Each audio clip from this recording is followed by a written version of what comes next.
Fire crews battled a two-alarm fire at the Cheesecake Factory in downtown Seattle this morning. An electrical fire, a gas leak in the Cheesecake Factory directly under the Sakura-Con Artist Alley. Or something more. Rumors of insurance fraud, evacuating hundreds of artists on the busiest day of the con. Thousands in lost sales, wasted travel expenses. But look at the bright side. A blackened, smoky flavor to all of your merch. Exclusive to Sakuracon 2025. And my initial idea for this video was to compare and contrast ECCC and Sakuracon, the two largest shows in the Seattle area. You know, one on fire, one not on fire situation. And I still plan on comparing both these shows together. However, I have a bit more to say about Sakuracon this year. So I will put my thoughts on ECCC at the end of this video. Sakuracon is a lottery-based artist alley, which means it doesn't matter of the quality of work that you have, whether you're going to get in or not. Your chances are solely based on how many people apply. And currently, there are thousands of applications. So if you're like me who has applied for the last 7 years and not gotten in until now, that seems to be pretty normal. So lucky me to get in this year of all years. And now Sakuracon was one of those cons that I had heard incredible numbers for. And what I mean by that is people making like absurd amount of money. However, I believe it was 2 years ago, the Artist Alley went from 80 artists to I think it's something like 400. So right off the bat, you know that the show isn't going to be as profitable as it once was. But that aside, I arrive on Thursday for setup day, which goes smoothly enough. Okay, so you might notice that the setup looks a little different, a little shorter, a little less top heavy, and apparently Sakuracon has an 8-foot limit, but it's only for backdrops, which I don't have. And the tabletop setup limit is a 4-foot limit. So I got in trouble for having my overhang, so I had to take it down. Not really sure on why that rule exists, as backdrops are normally a bit more tipsy than the table clamps, but it is what it is. I wish that these shows would be a bit more consistent, as what is allowed at one is like the complete opposite at another one. Different height limits versus tabletop or backdrop is definitely a weird one. One that also gives a clear disadvantage to artists that are traveling, as heavy tripods are often hard to put on a plane. So I'm a little confused by this rule set. It's not that big of a deal, it's just a little frustrating to have like 4 different booth setups stored in my apartment. Well, my light broke. The clip is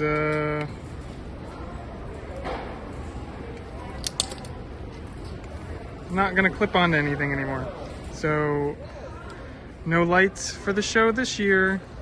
So off to a good start. Let's fast forward to the morning of Friday. Friday started off quite slow, and as the day progressed, we noticed that the hall was a lot emptier than expected. About 6 hours into the show, a crowd actually started forming within the hall, and some people had told us that there was a massive backup in the registration line, as apparently some volunteers that were supposed to help with registration didn't show up that morning. So it was taking attendees hours to get their badge to enter the convention. So my sales on Friday already were a lot lower than expected, which already put a lot of pressure on Saturday to make up these sales. The Seattle Convention Center and Sakuracon are divided into 2 buildings, the Summit Building and the Arch Building. Artist Alley is in the Arch Building, and registration was in the Summit Building. So many attendees who spent hours in line just to get their badge felt like they didn't have enough time to go over to the Arch Building before the end of the day, adding to the small crowds on Friday. And now the convention center being split up into 2 buildings will be more important later. Friday ends with one of my lowest sale days of the year. Saturday morning, new day, new me. I get dropped off right under the arch, about 40 minutes before the show is about to start. None the wiser that about 10 minutes later, that smoke would be pouring out in the exact area that I entered the building.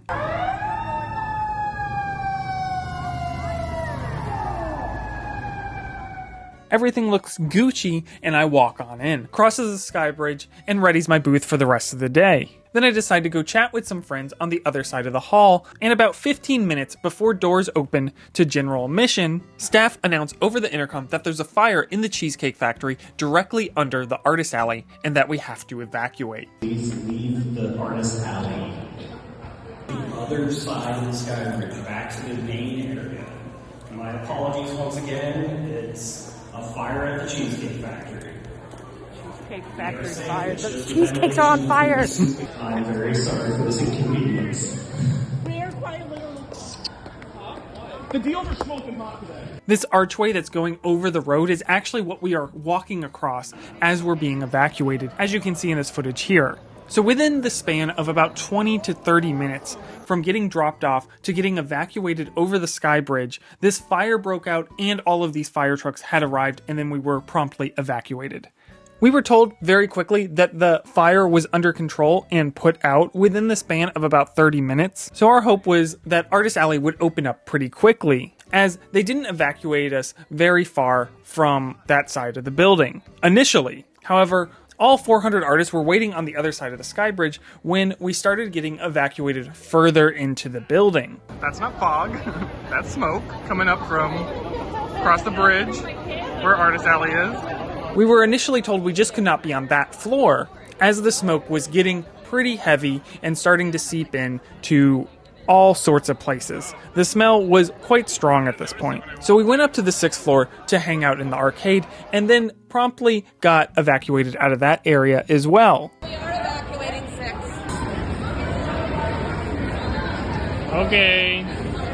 At this point, there wasn't much to do in the Arch building, as most of it had been evacuated, other than the lobby. Meaning that about 10,000 attendees and a couple hundred artists had really nowhere to go other than the Summit building where the exhibit hall and registration was. With all these people flooding into the Summit building, the occupancy rate quickly got capped and most people got denied entry. As I was hanging out with the other artists, hoping for an update, we unfortunately also got denied entry to the Summit building by the time we made our way over there. The only official response we ever got from Sakuracon staff was an email that was sent out like over an hour after the evacuation that there was no ETA on when things were opening up. So for the next 5 hours, Sakuracon really did not give us much of an update, and we weren't even sure if we could go home, if the Artist Alley was ever going to reopen.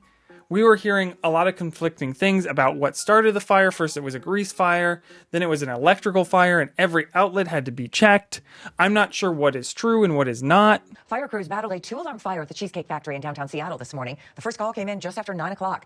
Seattle fire crews rushed to the restaurant on Pike Street. Fire officials tell us the fire was reported in the kitchen. It eventually spread into the ventilation system. It took a little more than an hour for firefighters to get those flames out. There were no injuries reported, and there's no word yet on how that fire started. The Cheesecake Factory is closing that store after 23 years at that Pike location.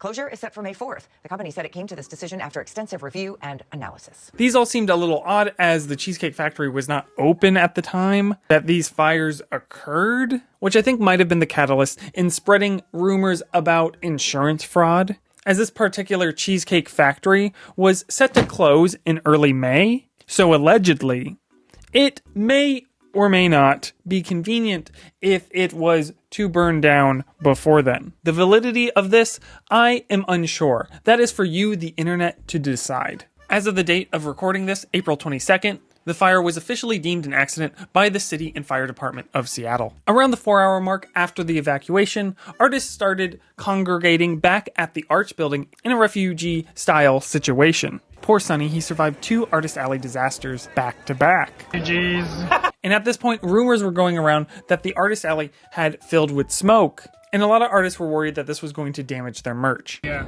New update. We have Febreze. Everything's gonna be fine. You say that, but we're on the floor. You say that, but we're on the floor. Outside of our stuff. And Sakuracon staff did eventually end up combing around and giving us water, still not giving us any official update. You know it's bad luck to cheers with water. $400 water. At around the 5-hour mark, we were eventually cleared to re-enter the Artist Alley. I believe this was around 2:30 p.m. when the Artist Alley was supposed to open around 10. They told us that we had about 30 minutes to set up, as the con floor would open to attendees at 3 p.m. And if you were not one of those lucky artists that was refugeeing with us, an official announcement that AA would be reopening didn't go out until after 3 p.m. So Sakuracon staff, again, great at their communication skills. Definitely smells like smoke still, but not too bad. Okay, big line. 5 hours late for Artist Alley. Let's see how it goes. Someone just ran up and gave me this. Artists are so fast. This is crazy. Where did you even get this printed? And I have to say, the first hour of Artist Alley being open on Saturday after all the chaos was one of my most profitable hours of my life.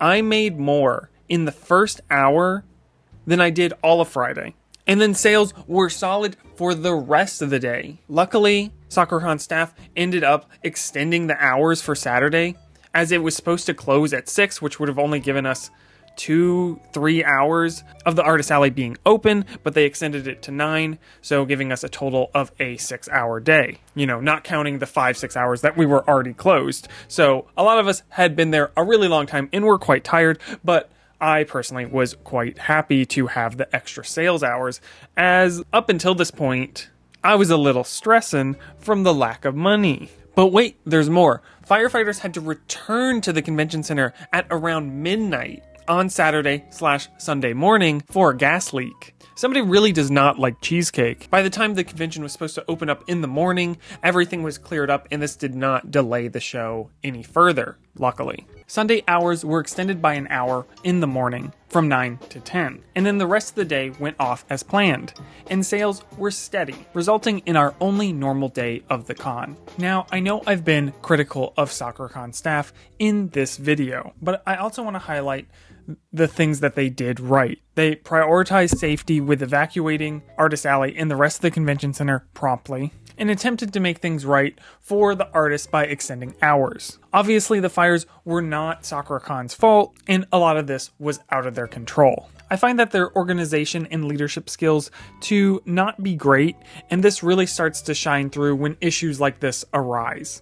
Although uncommunicative, were very nice and apologetic, most of them being comprised of volunteers. So perhaps this unorganization is a result of the lack of full-time paid staff. I can't believe that Sakuracon doesn't make enough money to add a few more people to their payroll. It really seemed like nobody knew what was going on, even before the fire, which definitely caused further issues than just the ones that were out of their control.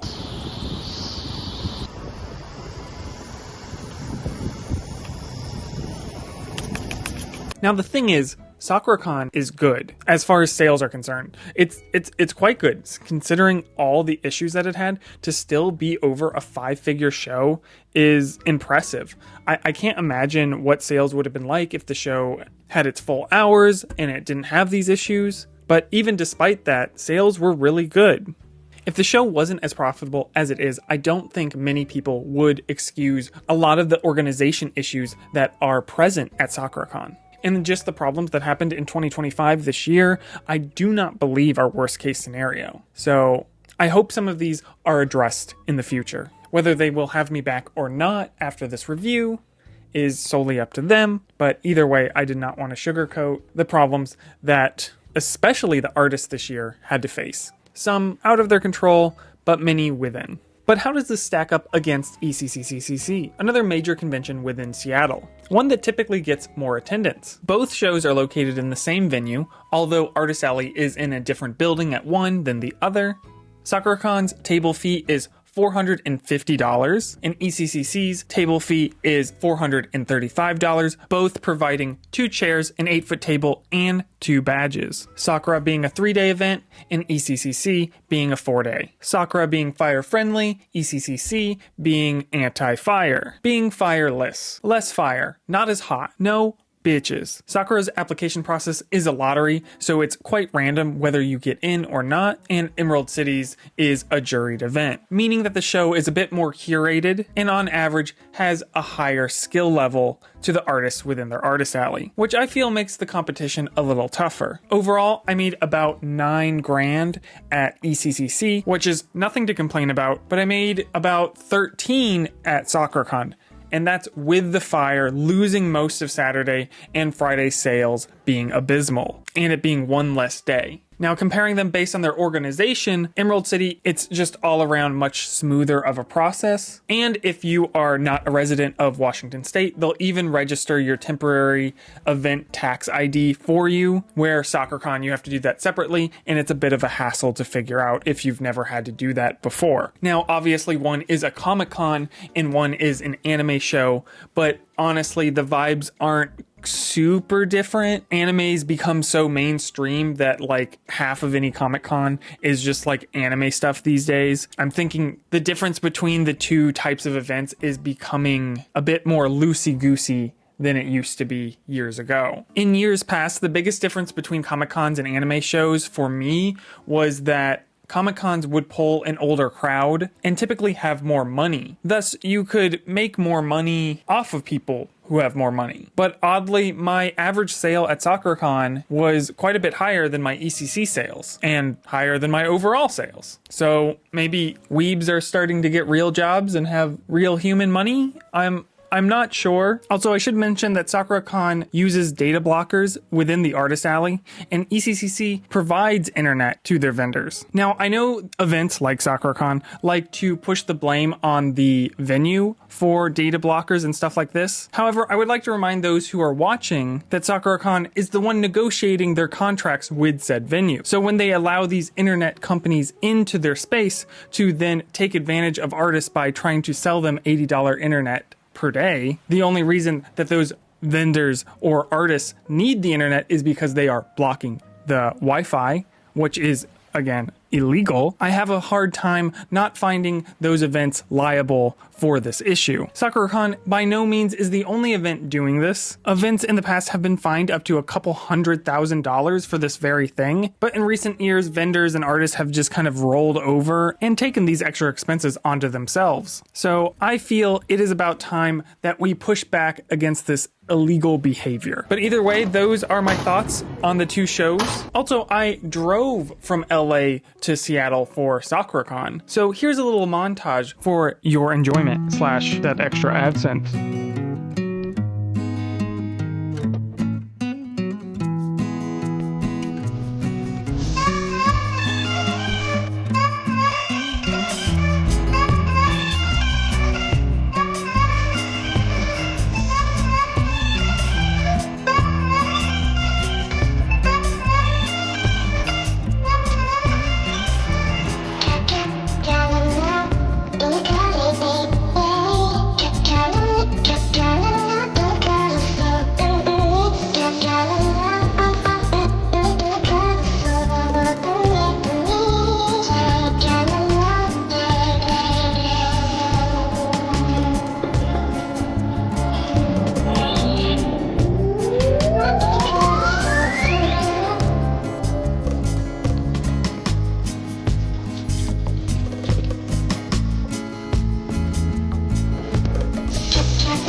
Yeah.